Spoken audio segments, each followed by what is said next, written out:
र high I'm hobby है। र मैले चाहिँ यहाँनिर अस्तिदेखि भार्निस गरौँ भन्दै भार्निसै गरेकै थिइनँ। र आज चाहिँ म चाहिँ भार्निस गर्न लागेको है। एउटा यो र अर्को चाहिँ हाम्रो पेन्टिङको कहिलेदेखिको भार्निस गर्नु दिएको मजाले सुकिसकेको छ। र अब चाहिँ पहिला चाहिँ म यसमा भार्निस गर्छु। र भार्निस गर्नुभन्दा अगाडि चाहिँ यहाँनिर यसरी मजाले भार्निस एकदम रेडी गरेर राखेको छु है। र एकपल्ट चाहिँ यसलाई मजाले पुस्नुपर्छ सफा लुगाले।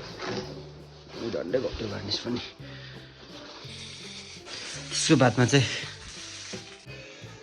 र अब चाहिँ यहाँनिर अब ब्रस चाहिँ म चाहिँ मजाले क्लिन गरेँ हो। अब यो भार्निस एड गर्ने छु। यहाँबाट चाहिँ फर्स्ट स्टार्टिङ चाहिँ यहाँबाट गर्नुपर्छ। यस्तो गरेर हाल्छु म चाहिँ। त्यसको बादमा यसरी फिजाउनु पर्छ। र यसमा चाहिँ फाइनली है उयो भइसकेको छ, भार्निस भइसकेको छ। अब चाहिँ यसको पालो माथिबाट लाउँदै जानुपर्छ ओह्रालो।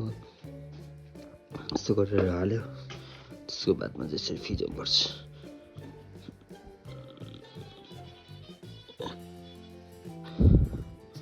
साइन त यस्तो मजाले आउँछ नि भार्निसले वाइप गरेपछि। र यो भार्निस एड गर्दाखेरि चाहिँ ब्रस चाहिँ एकदम राम्रो स्मुथ, राम्रो क्वालिटीको स्मुथ ब्रसले चाहिँ मजाले लेयरिङ गर्नुपर्छ, नभए चाहिँ ब्रसको पुरै छाप बस्छ है यसमा चाहिँ। र यो चाहिँ फाइनली भइसकेको छ है। यस्तो गर्दा याद हुँदैन, तर टल्की चाहिँ यसरी चाहिँ टल्किने दामी हुन्छ। एक प्रकारको यो प्रोटेक्सन लेयर भएको है यसको लागि चाहिँ। भार्निस एड गर्छ नि, त्यसको बादमा चाहिँ जतिसक्दो राति गरेर है, धुलोहरू नउडेको राम्रो, किनभने भार्निसमा टालिन्छ। त्यही भएर चाहिँ अब यो रातभरिमा मजाले ड्राई हुन्छ। साइन देख्नु सक्नुहुन्छ है, यस्तो मजाले ग्लासी फिनिसिङ आएको छ।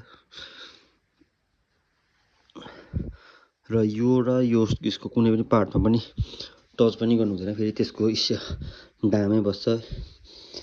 र यो पनि त्यस्तो राम्रो चाहिँ उयो गरेको छैन होला, तर साइनिङ चाहिँ यस्तो दामी आउँछ, ग्लास फिनिस। र यो ट्रेन पनि रेडी भइसकेको छ भार्निस गरेर। र भार्निस गर्नको बादमा चाहिँ ब्रसलाई चाहिँ मजाले टर्पेन्टाइन नभए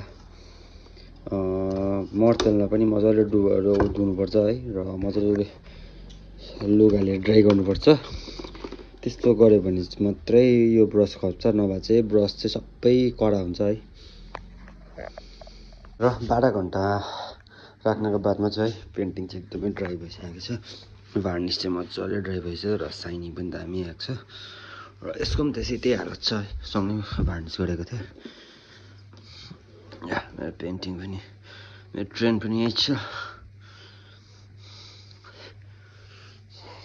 र आजको लागि चाहिँ यति नै। पेन्टिङ कस्तो हुन्छ भनेर चाहिँ मैले पेन्टिङ कस्तो भयो, यसको फाइनल रिजल्ट भनेर चाहिँ मैले देखाइदिएको।